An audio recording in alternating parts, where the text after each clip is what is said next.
আসসালামু আলাইকুম রহমতুল্লাহ। প্রিয় বন্ধুগণ, আমাদের মজার গল্প চ্যানেলে আপনাদের স্বাগতম। বন্ধুগণ, দুঃখিত যে কিছুদিন যাবত আপনাদের ভিডিও দিতে পারছি না। আসলে এই যে দেখতে পাচ্ছেন আমার টিম, এরা সবাই ছুটিতে বাড়িতে গেছিল, এই জন্য বেশ কিছুদিন ভিডিও দেওয়া হয়নি। এখন থেকে ইনশাল্লাহ প্রতিদিন আপনারা মজার মজার ঘটনা পাবেন। বন্ধুগণ, ইতিমধ্যে যারা মজার গল্প চ্যানেলটি সাবস্ক্রাইব করে ফেলেছেন তাদেরকে জানাই অসংখ্য ধন্যবাদ, এবং এখনো যারা আমাদের মজার গল্প চ্যানেলটি সাবস্ক্রাইব করেননি, প্রতিদিন সুন্দর মজার ঘটনাগুলো পেতে আমাদের মজার গল্প চ্যানেলটি সাবস্ক্রাইব করে ফেলুন এবং সবার আগে ঘটনাগুলো উপভোগ করতে বেল বাটনে প্রেস করে রাখুন।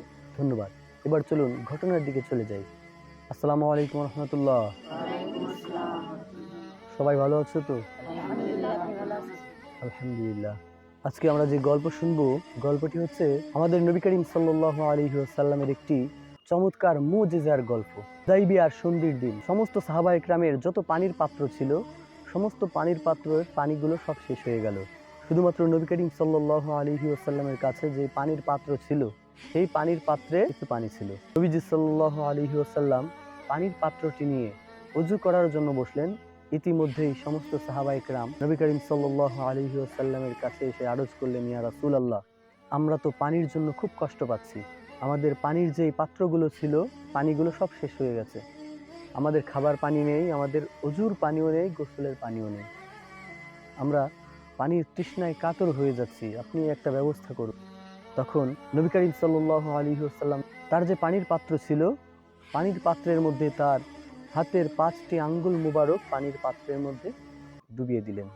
5টা আঙ্গুল যখন পানির পাত্রে রাখলেন, সাথে সাথে নবী করিম সাল্লাল্লাহু আলাইহি ওয়াসাল্লামের 5টা আঙ্গুল মুবারক থেকে ঝর্ণার মতো পানি বের হওয়া শুরু করলো। সুবহানাল্লাহ। তখন সমস্ত সাহাবা ইকরামগণ সেই পানি, সেখান থেকে পানি নিলেন, পানিতে ওযু করলেন এবং পানি পান করলেন পরিতৃপ্ত সহকারে। এরপরে অবশিষ্ট যত পাত্র ছিল সমস্ত পাত্রে পানিগুলো ভরপুর রেখে দিলেন। হযরত জাবির রাদিয়াল্লাহু তাআলা আনহুকে কোনো এক সময় জিজ্ঞাসা করা হলো যে, সেদিন তোমরা কত লোকজন ছিলে সেখানে? তখন জাবির রাদিয়াল্লাহু তাআলা আনহু বললেন, সেখানে 1 লক্ষের বেশি মানুষও যদি থাকতো, মোটেও পানি শেষ হতো না। সুবহানাল্লাহ। কিন্তু আমরা সেখানে তখন লোক ছিলাম, উপস্থিত ছিলাম 1500 মানুষ। কত মানুষ? 1500 জন মানুষ আমরা সেখানে উপস্থিত ছিলাম।